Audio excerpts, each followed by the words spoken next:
भारताचे संविधान बोदवड येथील एक प्रतिष्ठित व्यापारी तथा आपल्या शारदा मेडिकलचे संचालक प्रमोद एकनाथराव पाटील यांनी 21 दिवसामध्ये नर्मदा परिक्रमा पूर्ण केलेली आहे आणि या 21 वर्षाच्या कालावधीमध्ये त्यांना कोणत्या प्रकारचा अनुभव आलेला आहे, त्यांना काय काय जाणवलं, त्यांनी याच्या संदर्भात आपण त्यांच्याकडून सविस्तर अशी माहिती जाणून घेऊया.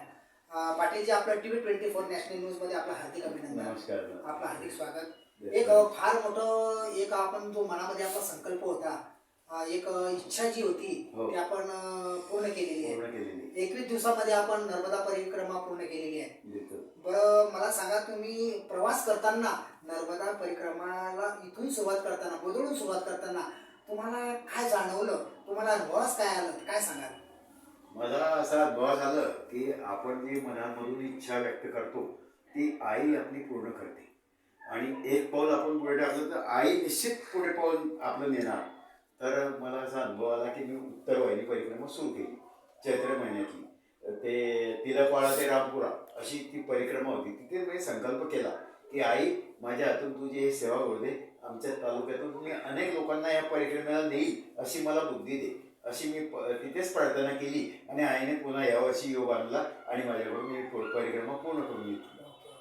मी अनेक लोकांना म्हटलं चला, तुमचा खर्च काहीच लागत नाही, तुम्ही फक्त चला. पण बरेचशा लोकांनी तयारी केली, परंतु वेळेवर त्यांचे कारण आले आणि ते नाही म्हणून गेले. म्हणजे आपल्या मनाची इच्छा होती, आपला जो निश्चय होता तो तुम्ही पूर्ण केला. दृढ संकल्प निश्चय याला जातो, सकल होतो. बरं, आपण 21 दिवसानंतर जो उच्चांक गाठलेला आहे नर्मदा परिक्रमासाठी, आपण 21 दिवसामध्ये तिथे पोहोचले. हो. तर तिथलं वातावरण, तिथलं जे वातावरण आहे आपल्या आणि इन्व्हायरमेंटच्या संदर्भात आणि तिथले जे भाविक भक्त लोक आहेत मंदिराच्या संदर्भात आपल्याला अनुभव काय आला, काय सांगा? तिथे गेल्यानंतर असं वाटलं की थोडंच आपण जेव्हा निघतो ओंकारेश्वरवरून तेव्हा आपण नंदुरबारकडे येतो. नंदुरबारकडे शूरपाणी जंगल म्हणून आहे. तिथे असं 7 सह्याद्रीच्या कळा आहे, त्या सर्व चढून खाली उतरावं लागते. त्याच्यानंतर गुजरातमधलं अंकलेश्वर, भरूच, त्या मार्गे बडवानीला आल्यानंतर तिथेही एक जंगल लागते आणि तिथून पुढे गेल्यावर अमरकंटकचं मोठं जंगल लागते, बेळाघाट वगैरे. तिकडून तसं आलं की पुन्हा दिंडोरीहून पुन्हा जंगल लागते. असं सर्व विहंगम दृश्य, जंगलातले सर्व प्राणी, सर्व जंगलातलं हे वातावरण, आदिवासी लोक, तिथलं सर्व दृष्टीच पाहायला मिळालं.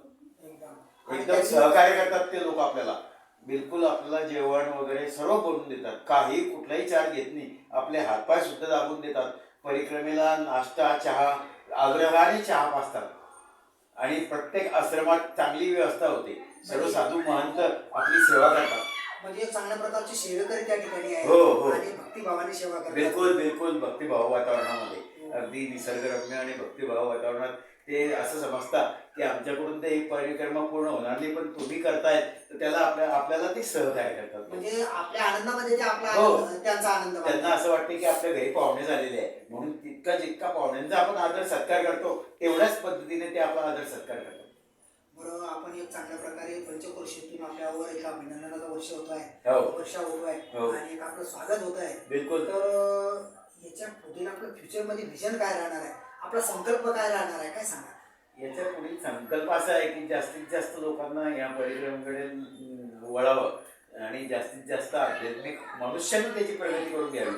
नर्मदेच्या काठी आल्यानंतर मनुष्याची 100% प्रगती होते. त्याचा जो स्वभाव असतो तो बदल होतो, त्याच्या वागणूकमध्ये फरक पडतो. असं ते पुण्य नर्मदा नदीचं आहे. त्या नदीला जवळजवळ 1000 नद्या भेटलेल्या आहेत आणि त्यांचं संपूर्ण ते विहंगम दृश्य, प्रत्येक मंदिरातलं प्रत्येक महत्त्व, असं एकदम फार वेगळं महत्त्व नर्मदेचं आहे. भारतात एकच अशी नदी आहे की तिची परिक्रमा केली जाते, ती म्हणजे नर्मदा आहे आणि ती फार धन्य आहे की ती परिक्रमा केल्यानंतर एवढं पुण्य पदरात मिळते की आध्यात्मिक मार्गाची प्रगती जास्त होते, एवढं सांगणं आहे. आणि तोच वारसा आपण आपल्या बोदवड तालुक्यामध्ये बऱ्याचशा लोकांना सांगू आणि प्रत्येकाला मार्गदर्शन करू. माझ्याकरता मला कोणीही नर्मदे परिक्रमेविषयी आलं तर माझ्या 24 तास दरवाजा उघडा आहे. एनी टाइम मी त्यांना सहकार्यही करेन. म्हणजे एका तुमच्यामध्ये एक परिवर्तन झालं की आपण गेल्यानंतर ज्या लोकांनी आपली सेवा केलेली आहे तशी आपण जे जाणार आहे तुम्ही त्यांची सेवा करणार. त्यांची सेवा करणार भविष्यात. एकदम हेच आपलं विजन आहे. विजन आहे. हं. बरं, तुम्ही एक चांगलं एक उदात्त विजन आपलं या ठिकाणी प्रकट केलेलं आहे, बिलकुल. व्यक्त केलेलं आहे. बिलकुल. तर बरं, हा जो परिक्रमा आपण पूर्ण केलेली याचं काही म्हणजे नेमकं तुमच्या मनामध्ये कसं सुचलं तुम्हाला, हे काय काय सांगा. याच्या व्हिडिओ मोबाईलमध्ये मी व्हिडिओ बघत होतो, तेव्हा उत्तर वाहिनीचा एक व्हिडिओ आला. चैत्र महिन्यामध्ये 1 महिनाभर ती यात्रा असते.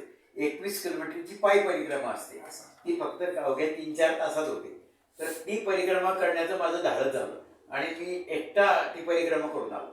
मग त्याच्यानंतर तिथे मी प्रार्थना केली की माझी अजून एक पूर्ण मोठी परिक्रमा होऊ दे. तर मला आता आईने योग बोलून घेतलं आणि माझ्याकडून एक परिक्रमा पूर्ण केली. आता माझं पुढच्या वेळेस नेक्स्ट संकल्प पायीचा आहे, ज्याला 3 महिने लागतात, म्हणजे 120 दिवस लागतात. तो संकल्प आहे. या ठिकाणी प्रमोद पाटीलजी यांनी पुढील संकल्प या ठिकाणी व्यक्त केलेला आहे की त्यांचा जो आता त्यांनी जो मोटरसायकलवरती प्रवास केलेला होता, सायकलीने प्रवास केलेला होता, याच्या पुढे ते पायी प्रवास करणार आहेत आणि एक मनोभावे सेवा करणार आहेत. बिलकुल. आणि एक चांगल्या प्रकारचा दृढ संकल्प त्यांनी या ठिकाणी तालुक्यातला कोणीही इच्छित असेल त्याला घेऊन जायचं. एक महत्वाचं त्यांनी या ठिकाणी आवाहन केलेलं आहे की बोदवड तालुक्यातून जो कोणी इच्छुक असेल नर्मदा परिक्रमा करण्यासाठी, त्यांना जे काही मार्गदर्शन वगैरे मिळेल, त्यांना जे काही मार्गदर्शनाची आवश्यकता असेल आणि त्यांना काहीतरी सेवा वगैरे त्यांची करायची असेल तर त्यांच्या हातून ते करून घेतील आणि सखोल मार्गदर्शन पण करतील, असं त्या ठिकाणी त्यांनी प्रकर्षाने नमूद केलेलं आहे. एक फार मोठं त्यांच्या मनातलं विजन त्यांनी या ठिकाणी प्रकट केलेलं आहे आणि त्यांनी नर्मदा परिक्रमा 21 दिवसामध्ये पूर्ण केलेली आहे. त्या ठिकाणचे अनुभव, त्या ठिकाणचं वातावरण, भावी भक्त कशी सेवा करतात, काय करतात, याचं त्यांनी प्रत्यक्ष सविस्तर अशी माहिती दिलेली आहे. एक की एक चांगल्या प्रकारचं उदात्त विचारसरणी त्यांची आहे आणि त्यांच्या मनामध्ये परिवर्तन झालेलं आहे. एक महत्त्वाचं म्हणजे ज्या ठिकाणी परिक्रमा पूर्ण होते त्या ठिकाणी माणसाच्या मनामध्ये परिवर्तन होतं आणि ते परिवर्तन खूप महत्त्वाचं असतं जीवनामध्ये. त्यांनी नर्मदा परिक्रमा 21 दिवसामध्ये पूर्ण केलेली आहे. Jogilal Surwade, TV 24 national news.